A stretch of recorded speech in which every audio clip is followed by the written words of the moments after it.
This week on Full Circle Florida, the convention, the primary, and AI in the workplace. The Democrats putting on a show in Chicago. The stars were out. The energy was high. How big of a boost did Vice President Kamala Harris get post-convention, and which states are now leaning blue? Our team is here with full analysis and the new numbers. The Florida primary, the results and the fallout moving on to November. Who won, who lost, who's going against who, and did DeSantis, his endorsement, lose some of its luster? What we found out this week. And my conversation this week about the future of artificial intelligence in the American workplace. Is AI actually creating more work?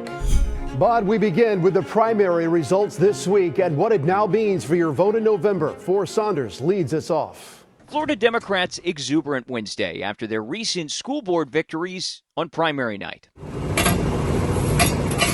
The state party backed 11 candidates, secured 7 victories and 2 runoffs. Governor Ron DeSantis, meanwhile, had a mixed night. His endorsements lost 11 of 23 races, got 6 runoffs and 6 wins. Ron DeSantis has lost his culture war. Dem Chair Nikki Fried there. She thinks the wins are a rebuke of conservative culture wars and proof Governor Ron DeSantis' kingmaker status and PAC dollars don't mean as much as they used to. It says a lot. It says that money doesn't win, people do. Florida Democrats only invested about $250 per school board candidate, but tapped into their swelling ground game. We are so honored to be your nominees. Since Vice President Kamala Harris got in about a month ago, they've secured more than 33,000 volunteers. They've made 2.1 million calls and knocked 1.2 million doors. Good morning. The school board race is just the latest sign of positive momentum, say big-ticket candidates like Debbie Mucarsel-Powell, now the Dem nominee for U.S. Senate. The energy is unstoppable, Forrest. We are going to see Florida once again be one of those states that the entire country will be watching. Florida's Republicans, meanwhile. Is Florida in play this election cycle? Florida's not in play. I mean, obviously, some people would like it to be. But we as the Republican Party are acting like we're 10 points down, and we're going to put together a ground game that plays like we're 10 points down. RPOF Chair Evan Power considered Tuesday night a major GOP success. Republicans had higher turnout than Dems and nabbed 2 hard-fought school board seats in Duval County. We fought in some really tough battlefields, and we were competitive in them, so we're feeling great. We've run out of easy races, and now we're fighting the tough battles, and it becomes much harder now. Beyond that, Republicans still have a 1 million voter registration margin over Democrats and raked in a bunch of cash, more than $13.4 million in 2.5 months. And Forrest is joining us right now from Valdosta, Georgia, where J.D. Vance was campaigning earlier this week. Forrest, Tuesday's primary was yet another test for Governor DeSantis and his political capital. He endorsed 23 candidates, at least 11 of whom lost. In 2022, by comparison, the governor endorsed 30 and just 5 lost. What are we to make of those numbers? Well, I know what the Democrats want to make of it. They want to make hay of it. They want to say that this is a great example of how Governor DeSantis is sort of losing his political clout, right? He's no longer the big GOP kingmaker that he has been for years. And they say that it also suggests they have the momentum on their side as we get closer and closer to November.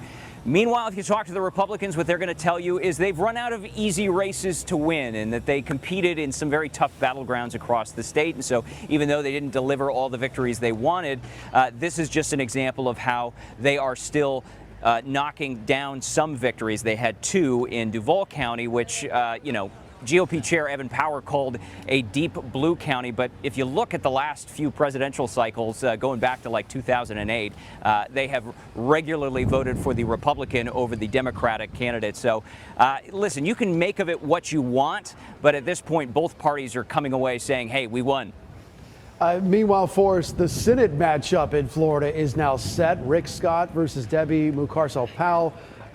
Is Rick Scott in danger of losing this race? Are we starting to see any of the excitement surrounding Kamala Harris trickle down ballot in these key Florida races? Yeah, I mean, if you look at the recent polling, it suggests that that race has tightened up. We're talking about a margin of 4 to 5 points between Powell and the incumbent Senator Rick Scott. You also look at Scott's approval rating, and some of the polling suggests that he's around 34, 35% approval, which is a big warning sign for Republicans, but also maybe an opportunity for Democrats. It's been a bit since we've had a Democratic senator, so they're feeling really good about this wave of momentum that they're seeing on the ground, because it's not just the polling, right? It's also all of the volunteers that have signed up, right? Since Kamala Harris got in, they've seen about 33,000 volunteers jump on board. They've knocked more than 1 million doors. They've made more than 2 million phone calls. They think that their ground game is set. They just don't have the cash. Right now, that is being dominated by Republicans. And of course, Rick Scott is a billionaire. And finally, Forrest, what are some of the other notable takeaways from Tuesday that might carry over into November that we'll be watching? Yeah, I think it's really interesting to see what happens in some of these congressional districts, right? You're looking at Congressional District 13, which is between Paulina Luna as well as Whitney Fox. That is going to be an interesting race, because that is a purple district, and whether or not that actually turns into something, we'll have to see for Republicans or Democrats. That'll be the one we'll be watching. Forrest Saunders on the campaign trail in Georgia. Forrest, many thanks. Appreciate it. Still to come on Full Circle Florida, the convention bounced the new battleground states, and did RFK Jr. ever really matter? We go to Chicago next.